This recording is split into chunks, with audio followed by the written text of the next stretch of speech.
25th, 1514, at the Fifth Lateran Council that the papal orator pronounced, "There's an end of resistance to the papal rule and religion. Opposers, there exist no more." The Inquisitions exterminated all who had opposed the Pope. This announcement marks the death or silencing of the two witnesses of Revelation 11:3, the saints and the scriptures.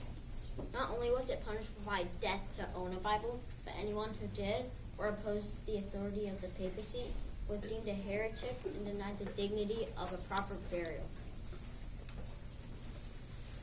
Their bodies were literally left in the streets, and people celebrated and rejoiced as the witness of the saints was no longer a threat to them. But as written in Revelation 11:1, on October 31st, 1517, exactly 3.5 prophetic days, or 3.5 actual years to the day after the Fifth Lateran Council's announcement, I posted the 95 Theses. Greetings, I am Martin Luther. I'm from Saxony, Germany. I lived from 1483 to 1546. I used to be a Catholic monk, but now I am a theologian and a religious reformer. I am the father of the Protestant Reformation. God used me to fulfill Bible prophecy from Revelation 11:1 when I nailed the 95 Theses to the door of the Castle Church in Wittenberg, Germany. I used God's word, the measuring rod, to measure the Roman Catholic Church and Church's apostate doctrines against the Scripture. The Scriptures helped me identify the true Christ, while also helping me identify the Antichrist beast as the papacy.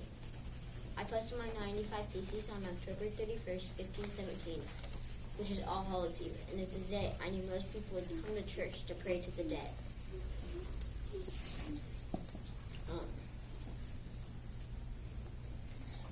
My 95 Theses challenged the Roman Catholic Church's teachings and practices, like the selling of indulgences. I traveled across Germany preaching and teaching, and was met with enthusiasm everywhere I went. In fact, I gained so much support that I got Pope Leo X's attention. He issued a bull demanding me to retract my claims within 60 days, or else I would have to go to prison. But I did not comply. Instead, I publicly burned canon laws, decretals, and bulls in defiance of the Pope. Now not only was I banned from the Roman Catholic Church, but the Emperor issued an imperial ban on me, outlawing me, and therefore putting my life in danger. Luckily, Frederick III of Saxony came to my rescue and faked my abduction, taking me at Wartburg Castle for 2 years. During these 2 years, I translated the New Testament from original Greek to German, while developing a more uniform German language.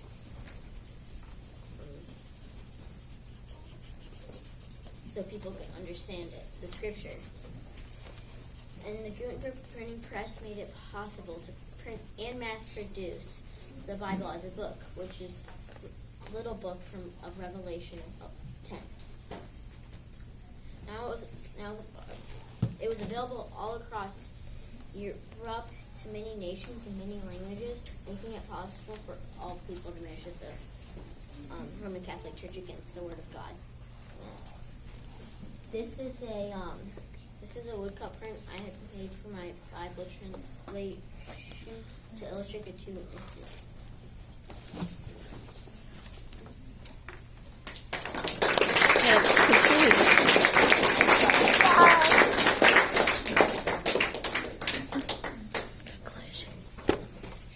If you had to pick a favorite beverage, Martin Luther, do you have any idea what it might be?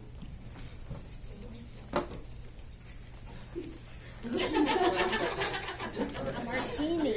We'll find out soon. It's a teaser, it sounds like. Yeah? What? Why did you choose Martin Luther? Well, because he changed the world, and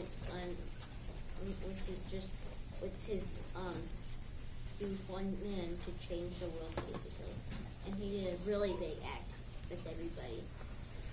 And he did a lot. Yeah. If you could, what did you learn from this? What was the big takeaway?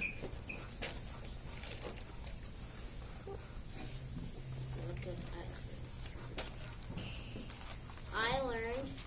What was your contribution For what? to the world today? Oh yeah.